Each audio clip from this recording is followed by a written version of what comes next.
Hi guys and welcome back to the channel. Today I've got two replays in the Soviet Tier 7 heavy tank, the KV-3. Now the KV-3 is one that is probably a little bit underrated, but I say a little bit because it's still not the greatest heavy tank in the world. It's got reasonable armour. It's the type of armour where it's good against Tier 6s and 5s. Tier 8s can bounce the odd thing. And tier 9s, yeah, not a chance in hell. Just a big XP pinata. It's quite slow. The Russian 122 is a typical tier 7 Russian 122 in the fact it's quite derpy. And yeah, it's kind of boxy, generally. Like the upper plate is easy to pen, the lower plate is quite easy to pen for a lot of guns, if they aim, obviously. The turret is an odd one because it's quite well armoured, but they can just pent you straight through the gun mantlet. And it's kind of the same with the tank that comes after this, which is the KV-4. It just gets penned quite easily through lots of places that it probably, well, you'd be hoping it didn't as a heavy tank. But so far, generally, I've actually been quite enjoying it. Like, it's one of the tanks that I didn't think I'd enjoy as I came back to it, and I actually have. It's been alright. Now, it does have two guns that you could play with it and be quite competitive with. You've got the typical Russian 122, and then you've got another gun that is quite typical of the line up to tier 8 anyway, and that is the 107 that you get on the T150. You can use that 107 on here, and you don't lose too much for it. Obviously, you got I think it's 320 alpha instead of 390. It's 167 pen instead of 175, and the premium pen is the same, or better maybe even. I think it might be 2 better. So you don't lose much in terms of that. The DPM is most definitely better. You feel that reloaders are not nicer. I think the aim time is better, but the accuracy is also, the accuracy is definitely better. It's 0.45 instead of 0.46, but I mean that's negligible. The aim time I think is slightly better.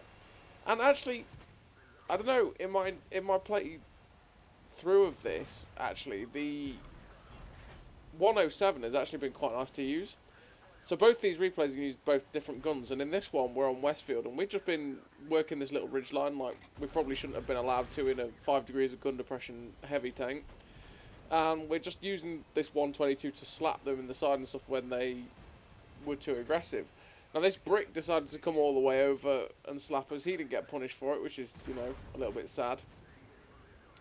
But at the same time, he probably should have pushed all the way over like I'm doing now. And I'm pushing over now because all my team's on this side of the ridge. And the IS-7 is there. IS-3 is there. So we had to push across the ridge to get away from him, just so that he didn't pop another shot into us. And that's another thing that's quite annoying about the Kerosene VAT 3, I think as Phoenix named it, in the fact that it does tend to get its engine broken, and if its engine breaks, you're quite likely to just set a light, which, yeah, fun. So, there's only 5 tanks left. We've completely cleared out this side, and pretty much they kind of did what goes wrong with this map with Westfield when you get these spawns, and that is they committed quite a few people to the K0 K-line 0 line, which on this spawn, especially when everybody spawns at the top of the hill, it's not the best line to go down because pretty much everyone does what we did, which is go to that hill at C3. Maybe if you're flanking round on this area where we're at now, it might work, but the K0 line does struggle if you commit probably 5 tanks that way, because that then means that pretty much the 14 to 15 tanks that went to C3 tends to completely crush what was there, and then by that point it's like 12 against 5, which it's very rarely going to win.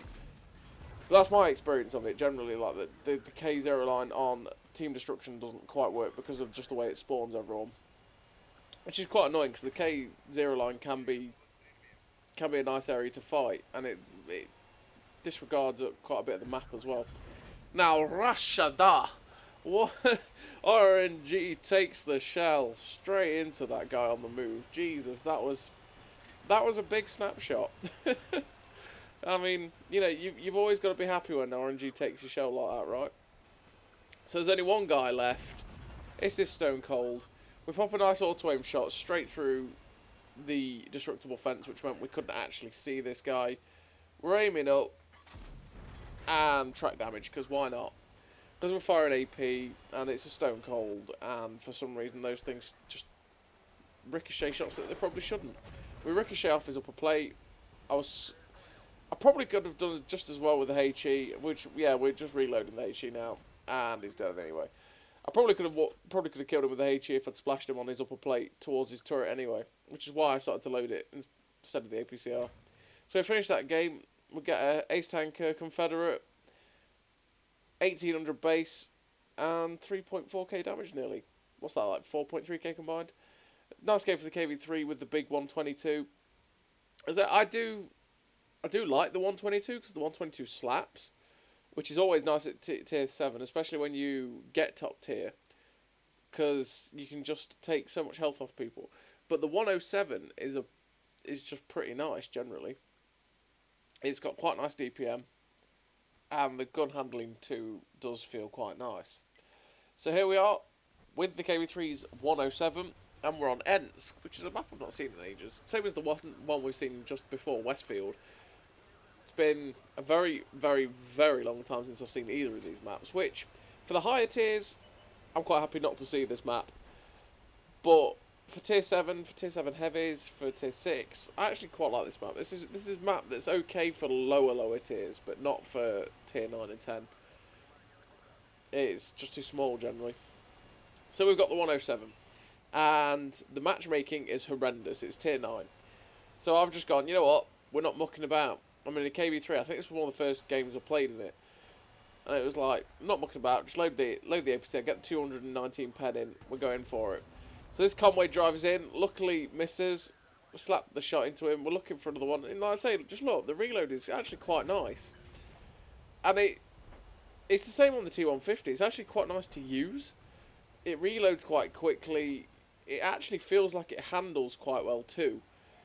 And it's just, I don't know, I always prefer Alpha, but generally this one feels definitely more nice. And plus you're still hitting people for like 300, which is okay. Now we get lucky there that the Conway doesn't pen us, but I think he hit our outside drive wheel because that's all he had. And we're still just looking for shots through these gaps. Managed to get a nice one through the Pantera, and we're just using this rubble pile in front of us to good effect.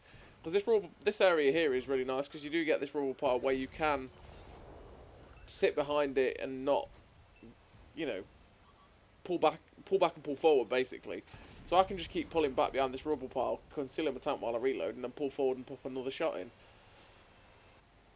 And that's what we're doing. This Pantera is just like, hey, let me take a hit from you. I want to take a hit.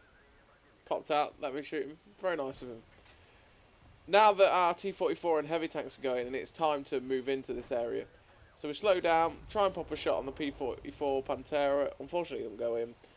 Like I said, we're just going to push through. We've got the Emil 2 in front of us, which, you know, we want to shut down because it is an autoloader, and it will hurt us quite badly with this 1600 odd clip. But he's getting wrecked by the, whatever that is it a Pershing? Was it T-32? I think it's a Pershing. It's either that or the T-26E5. He was face up by that guy and he was getting screwed over. But I mean, in that quick succession, we've done 3k damage. You know, really quickly got the damage out, which is what's nice about the gun. So we get a nice shot into the Indian Panzer as he's crossing, and then we're just going to ignore him because he's going to get shot by those guys over there. And we're going to go for these heavies that are near their cap, or the heavy and the medium tanks anyway. Great driving as always from me, means we got the perfect timing on the Centurion. Oh, burn baby, burn.